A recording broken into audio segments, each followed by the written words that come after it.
She fell to the mat and swore she let him win. Then he proposed a bet that changed everything. The mat was still warm beneath her back.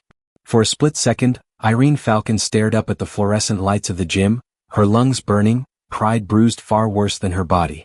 The ceiling blurred as a rush of humiliation flooded her chest, sharp and undeniable. Around her, the academy buzzed with movement, feet on rubber flooring, gloves thudding against bags, quiet grunts of effort. But for her, time stalled. She had fallen. Again. And not just fallen, she had been effortlessly put there. Irene sucked in a breath, anger igniting faster than embarrassment ever could. She turned her head and glared up at the man looming above her. "I let you win," she snapped. The words came out sharp, defensive, almost reckless. For a heartbeat, silence followed. Then he laughed. Not a mocking laugh. Not cruel. But deep, low and rich, rolling out of him like thunder across the gym. Heads turned. Conversations paused. Even the heavy bag nearest them swayed slower, as if listening. No one had ever heard Inigo Cardenas laugh like that. Irene pushed herself up on her elbows, cheeks burning. "What's so funny?" Inigo extended a hand toward her, still smiling, dark eyes glinting with something unreadable. "Of course you did," he said calmly. "Next time I'll have to try harder." Their fingers touched, and something shifted. It wasn't dramatic. No sparks, no fireworks. Just a subtle, dangerous awareness, like the air itself had tightened between them. Irene stood quickly, snatching her hand back. "Don't get used to it." "Oh, I wouldn't dream of it," he replied, watching her with quiet amusement. From the sidelines, murmurs rippled through the class. "The new girl and the giant. She doesn't belong here. He's going to crush her." Irene heard them all. She always did. At 30 years old, she was used to being underestimated. Too small. Too soft. Too bookish. A woman who spent more time with novels than weights had no business in a self-defense academy, or so people assumed. But Irene hadn't come here to be impressive. She'd come because she was tired of feeling small. The instructor clapped his hands sharply. "Switch partners." Relief washed through Irene, but it lasted exactly half a second. "You," the instructor pointed. "New girl. With Cardenas again." Of course.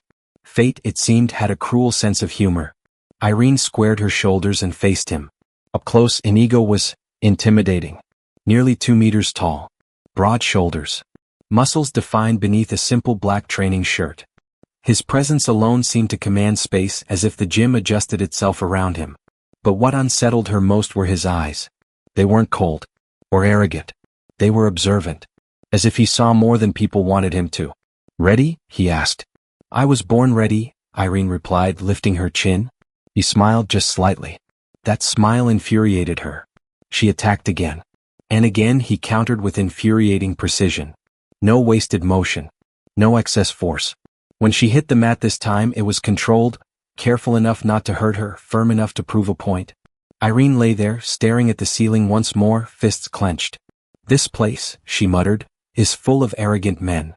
Inigo crouched beside her. "And stubborn women." She sat up, eyes flashing. "You think size is everything." "No," he said softly. "I think discipline is." That shut her up. After class, Irene packed her bag quickly, determined to escape before he could say another word. She had almost reached the door when his shadow fell across her. "Coffee?" he asked. She turned slowly. "Excuse me?" "To compensate for my victory." "You didn't win," she said. "I let you." He nodded solemnly. Naturally. Her jaw tightened. She should say no. She knew she should say no. Instead she said, "Fine. 1 coffee." 2 streets away, they sat across from each other in a small cafe that smelled like roasted beans and comfort. Without the gym's tension, Inigo looked different. Less imposing. More human. Laugh lines softened his sharp features. "So," Irene said cautiously, "you do this often? Intimidate newcomers?" "I teach self-defense," he replied. "Reality can be intimidating." She snorted. "You enjoy it." "I enjoy discipline," he corrected. "And honesty." She studied him over her cup. "What do you do, really?" He paused, then said casually, "I own hotels." She blinked. "Hotels?" "Yes." "How many?" "Several." "Where?" He shrugged. "Spain. France. Italy. Greece. Mexico." Irene nearly choked on her cappuccino. "You're joking." "I don't joke about business." Silence fell. The man who'd just thrown her onto a mat in a neighborhood gym was a billionaire. Her chest tightened. Suddenly everything made sense and nothing did. Later that night, lying in bed, Irene stared at the ceiling, replaying his words. I own hotels. The gap between their worlds yawned wide and terrifying. And yet, the way he'd looked at her on the mat, the way he'd listened, the way he hadn't once treated her like she didn't belong. The next morning she arrived early, determined to train alone. 5 minutes later, Inigo walked in. Funny coincidence, he said. She rolled her eyes. You're stalking me? Hardly, he replied. I prefer the term strategic. Weeks passed. Training turned into routine. Routine turned into connection. And the tension between them grew, quiet, powerful, undeniable. Until one night, standing in his penthouse, Irene held a magazine in trembling hands. His face stared back at her from the cover. The Emperor of Hospitality, Inigo Cardina's €2 billion empire. Her world tilted.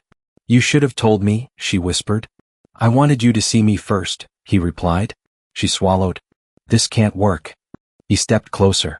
Then prove it. She frowned. How? A slow smile curved his lips. A bet. The bet was supposed to be about strength, but it exposed every fear she had ever hidden. The bet should have been simple. 2 months. Daily training. One clear outcome. If Irene managed to throw Inigo onto the mat, cleanly, decisively, he would spend an entire year taking her to dinner anywhere she chose. No limits. No excuses. He failed. She would admit out loud that she had not let him win that first day. It was a ridiculous wager.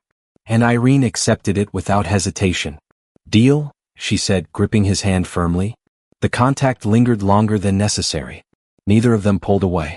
Inigo smiled, not triumphant, not smug, but satisfied. As if the bet itself wasn't the prize. Tomorrow, he said. We start seriously. From that day on, everything changed. Their training stopped being casual. Every morning, Irene arrived with fire in her chest and bruises she wore like medals. Inigo was already there, always, stretching, watching, waiting. He corrected her stance with maddening patience. Adjusted her balance by millimeters. Forced her to slow down when she wanted to rush, to breathe when frustration made her reckless. Again, he'd say. She fell. Again. She fell harder. You're leading with anger, he told her once as she slammed the mat in frustration. What else am I supposed to lead with? She snapped. Control. She hated that he was right. The gym noticed. Whispers followed them. The tiny woman who refused to quit. The giant who trained her like an equal. Some watched with curiosity. Others with skepticism. A few with open judgment. Why waste time on her? Someone muttered one afternoon, not quietly enough. Irene heard it. She always heard it. Her hands trembled as she wrapped them. Not from fear, from rage. Before she could react, Inigo spoke. She's not a waste of time, he said calmly. She's an investment. The room fell silent. Irene stared at him, breath caught somewhere between gratitude and something far more dangerous. Outside the gym, their lives began to overlap in unexpected ways. He brought her protein bars when she forgot to eat. She teased him mercilessly for his inability to cook anything beyond scrambled eggs. She trained in cheap sneakers with worn soles. He never commented, just quietly replaced them with better ones after noticing her ankle strain. She returned them the next day. I don't need charity, she said stiffly. I don't give charity, he replied evenly. I give tools. That answer stayed with her longer than it should have. One evening he invited her to dinner. Training related, he insisted. She arrived in a modest dress, painfully aware of the world she didn't belong to. His penthouse loomed above the city like a monument to success she had never dared imagine. Inside, everything was elegant, but empty. This place, she said quietly, feels lonely. He looked at her for a long moment. It is. The honesty startled her. They ate pizza on the floor that night. No staff. No luxury. Just 2 people sitting cross-legged beneath glass windows overlooking a city that never stopped chasing more. For the first time, Irene realized something terrifying. He wasn't intimidating because he was powerful.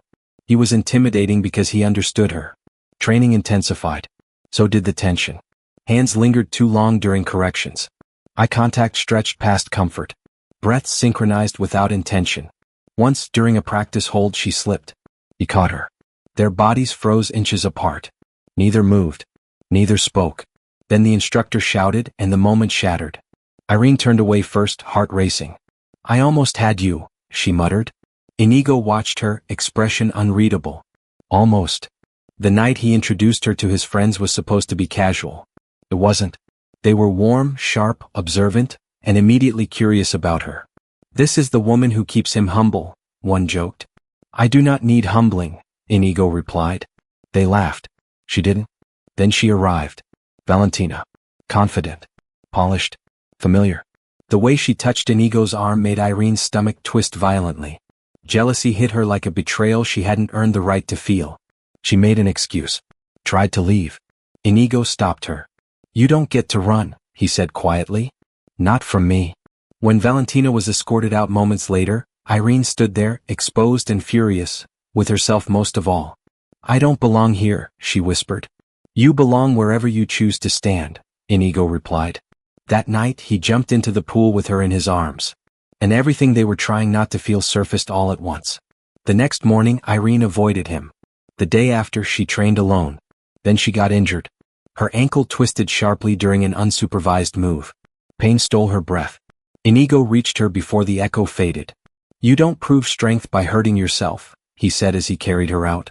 At his home, tending her injury, his touch was careful, reverent. I saw you with another woman, she confessed quietly. He paused. My cousin. She laughed weakly. Of course she is. He smiled softly. You were jealous. She nodded.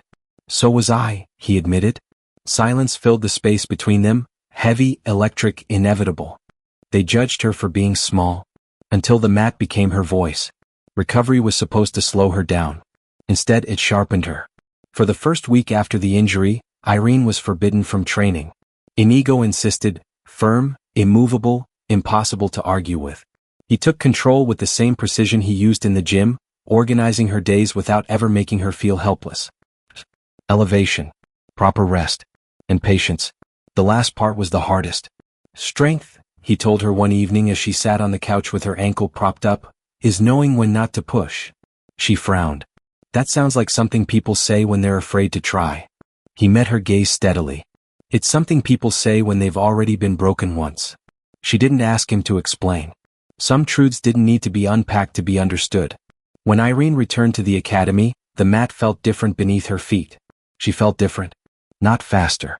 Not stronger, yet. But quieter. More controlled.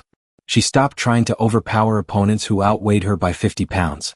Stopped relying on fury and defiance. Instead, she listened, to her balance, her breathing, the way weight shifted before force. Inigo watched her closely.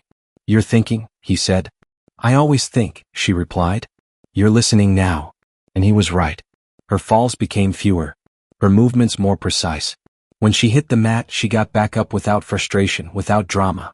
People noticed. The whispers changed. She's improving. She doesn't fight like she looks. She's dangerous. Then came the open sparring session. Visitors filled the academy, advanced trainees, guest instructors, a few smug veterans who believed size equaled dominance. Irene overheard them before she even stepped onto the mat. Is she lost? Someone's girlfriend? Careful, you'll break her. Her jaw tightened. Inigo caught her expression. Want to walk away? He asked quietly. No, she said. I want to fight. He nodded once. Then fight like yourself. Her opponent was twice her size. And underestimated her completely. The first exchange ended with her on the mat, intentionally. She rolled, repositioned, baited him into overcommitting. He lunged. She shifted. The world narrowed. And suddenly he was falling. The sound his body made when it hit the mat was loud enough to silence the room. Irene didn't smile. She simply stood. Gasps followed. Someone clapped. Then another. The opponent stared up at her in disbelief. What just happened? He muttered. She extended a hand. You didn't listen. Inigo didn't move. He just watched, pride and awe burning behind his eyes. The weeks that followed were relentless. The bet loomed closer. Irene still hadn't thrown him. And the pressure weighed heavier with each passing day. You're afraid, he said one morning as they faced each other on the mat. I'm focused, she replied. You're holding back. She scoffed. You're impossible to throw. No, he said gently. You're afraid of what happens if you succeed. The words struck deeper than any blow. What would happen? If she won, the bet would end. So would the excuse to stay this close. To train. To touch. To hover in the space between possibility and certainty. I don't need you to go easy on me, he added. I need you to be honest. She swallowed. I don't know how, she admitted. He stepped closer. Then trust yourself. The invitation came unexpectedly. A charity exhibition match. Public. Filmed. Watch. Say no if you want, Inigo told her. She didn't hesitate. I won't. The night before the event, Irene couldn't sleep. Doubt crept in. What if she failed? What if everyone was right? She stood on the balcony of Inigo's apartment, city lights flickering beneath her. I don't belong in that world, she said softly. Inigo joined her. You belong anywhere you choose to stand. She turned to him. What if I fall? Then you get back up, he said. Like you always do. The exhibition match was packed. Cameras. Spectators. Commentary. Irene's opponent was skilled and arrogant. He smirked when he saw her. The match began. She moved like water. Every shove redirected. Every grab reversed. The crowd leaned forward. Then, in one clean, perfect motion, she used his weight against him. He hit the mat. Art. Silence. Then thunder. Applause erupted. Irene stood at the center of it, chest heaving, heart racing, not from fear but from truth. She had done it. She had become more than they expected. Later that night, back at the gym, only one challenge remained. The bet. She faced Inigo, mat empty, lights low. Last chance to back out, he said quietly. She shook her head. I won't. They circled. This time she didn't rush. She waited. And when he moved, she acted. The moment stretched. Balance shifted. Control changed hands. And suddenly, he was falling. Inigo Cardenas hit the mat. Silence filled the gym. Irene stared down at him, stunned. I did it, she whispered. He smiled up at her. Yes, he said. You did. She won the bet. But victory wasn't what scared her anymore. For several seconds after Inigo hit the mat, neither of them moved. The gym was silent, empty, stripped of spectators and judgment, as if the world itself had stepped back to witness what came next. Irene stood frozen, heart pounding so hard she could feel it in her throat. She had done it. Not by luck. Not because he let her. But because she had learned, truly learned, how to control her strength. Inigo sat up slowly, one hand braced against the mat, the other rubbing his shoulder. His eyes never left hers. There was no disappointment in his expression. Only pride. And something deeper. Something that made Irene's chest ache. You didn't hesitate, he said quietly. That's when it works. Her voice trembled. You could have countered. I didn't want to, he replied honestly. You were ready. The words settled into her bones. For years, people had told her she wasn't. Not strong enough. Not confident enough. Not built for spaces like this. And here was the man who intimidated entire rooms telling her she had been ready all along. The bet was over. And that terrified her. So, she said, trying to sound casual, I guess you owe me a lot of dinners. A smile tugged at his mouth, but it didn't reach his eyes. I owe you more than that. She frowned. That wasn't part of the deal. No, he agreed. This is. He stood and offered his hand. She took it. But instead of pulling her up, he pulled her closer. The space between them vanished. Irene, he said softly, I didn't make that bet because I doubted you. Her breath caught. Then why? Because I needed you to see yourself the way I do. Her throat tightened. She turned away, overwhelmed by the sudden weight of everything unsaid. This isn't fair. He didn't pretend to misunderstand. What isn't? Winning doesn't mean things are simple, she said. It means they're complicated. Yes, he said gently. But they're also honest now. The backlash came faster than either of them expected. Videos of the exhibition match spread online. Comments flooded in, some praising, some venomous. She got lucky. He went easy on her. She's only relevant because of him. Irene read every word. Each one reopened wounds she thought she'd healed. At the gym, a few trainees treated her differently, some with admiration, others with resentment. One man cornered her after training. You think you're special now? He sneered. Because you beat one guy? Irene stared at him calmly. No. I think I worked hard. He scoffed. You wouldn't be here without him. Before she could respond, Inigo stepped in. She's here because she belongs, he said evenly. Just like you. The man muttered something and walked away. Irene exhaled shakily. I don't need you to defend me, she said later. I know, Inigo replied. But I want to. That was the problem. Wanting was dangerous. One night, after a long day of training and press calls Irene never asked for, she finally broke. I'm tired, she admitted, sitting on the edge of the mat. Of proving myself. Inigo sat beside her. You don't have to prove anything anymore. She shook her head. I don't think people ever stop demanding proof. He studied her face. What do you demand from yourself? The question lingered. I want peace, she said quietly. And respect. He nodded. Then take it. She laughed bitterly. You make it sound easy. It isn't, he said. But it's possible. The final confrontation came unexpectedly. A high-profile sponsor offered Irene a deal, but only if she distanced herself from Inigo publicly. They want your story, the agent explained. Not his shadow. The words cut deeper than intended. Irene stared at the contract that promised everything she'd ever been told she couldn't have. Opportunity. Independence. Recognition. At a cost. That night, she stood across from Inigo in his penthouse, contract in hand. They think I only matter because of you, she said. His jaw tightened. And what do you think? I think, she said slowly, that walking away from you to prove I'm strong feels like the weakest thing I could do. Relief flickered across his face, but he masked it quickly. You don't owe me loyalty, he said. You owe yourself honesty. She stepped closer. I am being honest. She tore the contract in half. Silence followed. Then Inigo did something she hadn't expected. He sank to one knee. Not dramatically. Not theatrically. Just sincerely. I don't want to be the reason people doubt you, he said. I want to be the man who stands beside you while they're proven wrong. Her breath vanished. This isn't about winning, he continued. Or bets. Or strength. It's about choosing each other, without conditions. He opened his hand. A simple ring rested in his palm.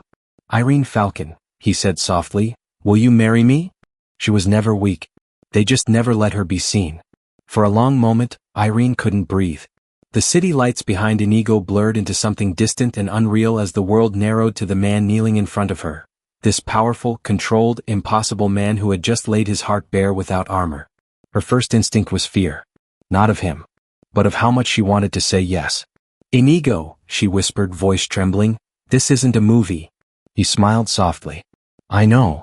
This doesn't fix everything. I know that too. She swallowed hard. People will say I married power. Money. Influence. They already say that, he replied calmly.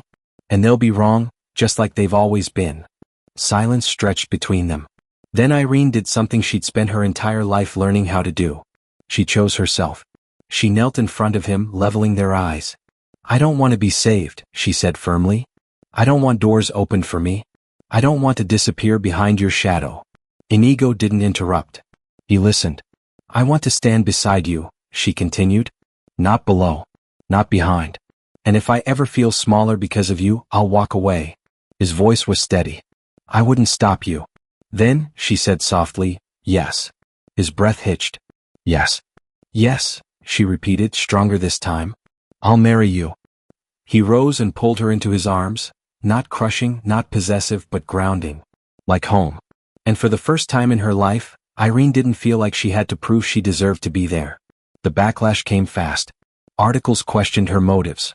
Online commentators reduced her to stereotypes she'd fought her whole life. She married up. He rescued her. Another pretty story hiding reality. Irene read none of it. Instead she trained. She coached new students, especially women who walked into the academy with the same fear she once carried. You don't need permission to take space, she told them. You don't need approval to be strong. You don't need to look powerful to be powerful. They listened. Because she lived it. The wedding was small. No press. No spectacle. Just people who mattered. On the mat where it all began, Irene stood in simple attire, barefoot, calm. When she spoke her vows, her voice never shook. I promise to walk with you, she said, not because you make the path easier, but because you respect my steps. Inigo's reply was quiet, unwavering. I promise never to mistake love for control, and never to mistake strength for silence. They kissed to thunderous applause, not because of status or wealth, but because everyone in that room had watched her earn every inch of herself. Months later, Irene faced a room full of skeptical executives. A new self-defense program proposal lay open on the table. One man leaned back. Why should we trust you to lead this? She smiled calmly. Because I don't need to intimidate anyone to be effective. The room fell silent. The program launched. It thrived. Lives changed. One evening, long after the gym lights dimmed, Irene and Inigo sat together on the mat. You know, she said thoughtfully, I really did let you win that first day. He laughed softly. I know. She leaned into him. You just needed me to believe I hadn't.